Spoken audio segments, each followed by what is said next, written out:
Hey viewers, welcome to our channel. So ఇంతకు మీరు ఎలా ఉన్నారు ఏంటి అనేది కామెంట్ సెక్షన్లో కామెంట్ చేయడం మాత్రం అస్సలు మర్చిపోకండి. ఏంటి ఈరోజు ఈ వీడియో అని చూస్తున్నారా? అదేనుండో ఎన్నో హెల్త్ బెనిఫిట్స్ ఉండే గుమ్మడికాయ పాయసం.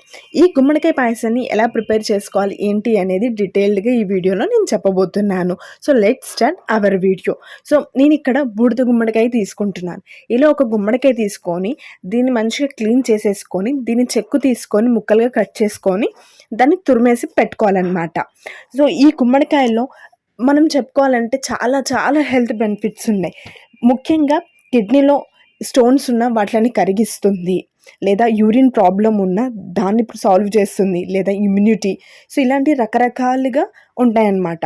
సో ఇక్కడ నేను ఒక 1/4 కప్పు సగ్గుబియ్యం తీసుకొని దాన్ని కడిగేసుకొని ఇలా పెట్టుకున్నాను ఒక గంట సేపు వరకు.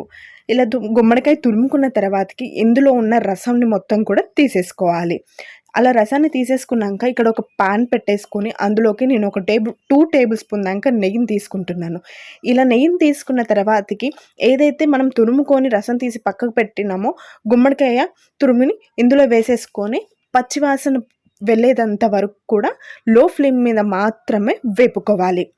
ఇలా పచ్చివాసన పోయిన తర్వాతకి దీన్ని తీసి పక్కకు పెట్టుకోవాలి. ఇక్కడ ఇంకొక బౌల్ పెట్టేసుకొని ఇందులోకి మనం ఏదైతే గంట సేపటి దాకా నానబెట్టిన సగ్గుబియ్యం ఉంటుందో అవి తీసుకొని దీనికి ఒక 1/2 లీటర్ వాటర్ని యాడ్ చేసుకొని సిమ్లోనే దాదాపుగా ఒక 8 నుంచి 10 నిమిషాల వరకు కూడా మూత పెట్టకుండా సిమ్లోనే దీన్ని ఉడకనివ్వాలి.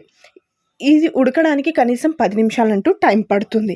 ఇలా మెత్తగా ఉడికిన తర్వాతకి మనం వేయించుకొని పక్కన పెట్టుకున్న గుమ్మడికాయ తురుమును కూడా వేసేసి చక్కగా కలిపేసుకొని లో ఫ్లేమ్ మీద మాత్రమే కనీసం ఒక 10 నిమిషాల వరకు ఉడకనివ్వాలి. దాని తర్వాతకి ఇందులోకి నేను ఒక 1/2 లీటర్ దాకా చిక్కటి పాలను తీసుకుంటున్నాను.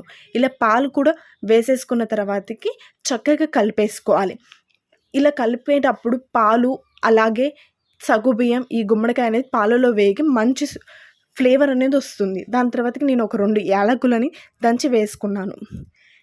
దాని తర్వాతకి నేను ఇక్కడ ఒక కప్పు బెల్లాన్ని తీసుకున్నాను. ఇలా బెల్లం కూడా వేసేసుకొని చక్కగా కలిపేసుకోవాలి. మొత్తం కలిసిన తర్వాతకి నేను మళ్ళీ పైనుంచి ఒక టేబుల్ స్పూన్ నెయ్యి అలాగే ఎండు కొబ్బరిని తురిమి వేసేసుకుంటున్నాను.